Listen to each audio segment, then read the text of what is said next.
Hi friends, ఎలా ఉన్నారు? అందరూ బాగున్నారు కదా? ఈరోజు మరో కొత్త రెసిపీతో మేము ముందుకొచ్చాను. అదే బీరకాయ నువ్వుల పచ్చడి. దీనికి కావాల్సిన ఇంగ్రీడియెంట్స్ స్క్రీన్ మీద నేను ఇచ్చాను, మీరు చూడండి. ఫ్రెండ్స్, ఇన్స్టెంట్‌గా ఇలా చేసుకునే ప్రతి పచ్చడికి మనం నువ్వులని యాడ్ చేసుకోవడం వలన మనకి చాలా హెల్త్ బెనిఫిట్స్ అనేవి అందుతాయి. నువ్వుల్లో ఎక్కువగా కాల్షియం ఉండడం వలన లేడీస్‌కి చాలా ఉపయోగంగా ఉంటుంది. మన ఎముకలు పటిష్టం కావడానికి నువ్వులు ఎంతగానో తోడ్పడతాయి.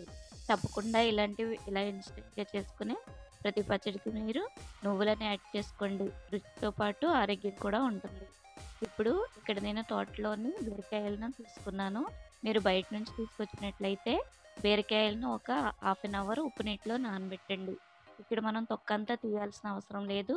ఈ ఎడ్జెస్ పీల్ చేసుకుని ముందు వెనుక భాగాలని కట్ చేసుకుంటే సరిపోతుంది. ఇప్పుడు ఇవన్నీ పీల్ చేసుకుని ముక్కలుగా కట్ చేసుకొని పక్కన పెట్టుకోవాలి.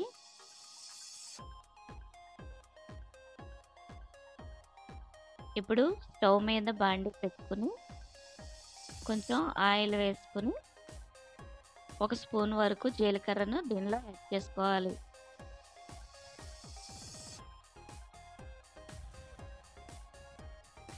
ఇప్పుడు తరిగి పెట్టుకున్న బీరకాయ ముక్కలను దీనిలో యాడ్ చేసుకోవాలి. 10 వరకు ఎండుమిర్చిని కూడా మనం దీనిలో యాడ్ చేసుకుని బాగా ఫ్రై చేసుకోవాలి. ఇవి కొంచెం మగ్గిన తర్వాత దీనిలో ఒక స్పూన్ వరకు మనం సాల్ట్ యాడ్ చేసుకోవాలి. ఈ సాల్ట్ యాడ్ చేయడం వలన ఈ ముక్కల్లో నీరంతా బయటకు వస్తుంది. ఈ టైంలోనే మనం కొంచెం చింతపండు కూడా యాడ్ చేసుకోవాలి.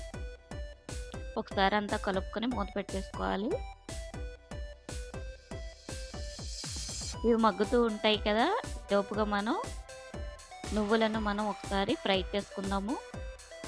పక్కన స్టవ్ పై బాండి పెట్టుకొని 3 టేబుల్ స్పూన్స్ వరకు నువ్వులు వేసుకుని మనం ఈ విధంగా వేయించుకుని పక్కన పెట్టుకోవాలి. ఇప్పుడు చూద్దాం, ఇవి కొంచెం వరకు మగ్గాయి కదా, చింతపండు కూడా బాగా మగ్గిపోయింది. కొంచెం సేపు ఒక్క నిమిషం మళ్ళీ మగ్గనిచ్చి మూత పెట్టేసుకుందాం. మూత పెట్టుకుని మగ్గనిద్దాం. చూడండి, ఇప్పుడు స్టవ్ ఆఫ్ చేసుకోవాలి. ఇది కొంచెం చల్లారిన తర్వాత మిక్సీ జార్లోకి మనం తీసుకుని నువ్వులను కూడా దీనిలో యాడ్ చేసుకుని మిక్సీ పట్టుకోవాలి. చూడండి, ఈ విధంగా మిక్సీ పట్టుకుని ఒక బౌల్లోకి మనం దీన్ని ట్రాన్స్ఫర్ చేసుకోవాలి. ఇప్పుడు దీనికోసం మనం పోపు రెడీ చేసుకుందాం. బాండి పెట్టుకొని ఆయిల్ వేసుకొని ఆవాలు, జీలకర్ర, శనగపప్పు, మినపప్పు, వెల్లుల్లి రెబ్బలు వేసుకొని బాగా కలుపుకోవాలి. దీనిలోనే కరివేపాకు కూడా యాడ్ చేసుకోవాలి. ఒక 2 వరకు ఎండుమిరపకాయలను కూడా దీనిలో యాడ్ చేసుకుని బాగా ఫ్రై అవనివ్వాలి. ఇది బాగా ఫ్రై అయిన తర్వాత మనం పచ్చడిలోకి దీన్ని ట్రాన్స్ఫర్ చేసుకుందాం.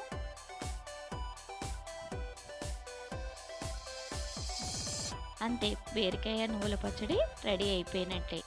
దీనిలో పెసర వడియాలను మీరు ఫ్రై చేసుకుని వేసుకున్నట్లయితే కూడా టేస్ట్ చాలా బాగుంటుంది.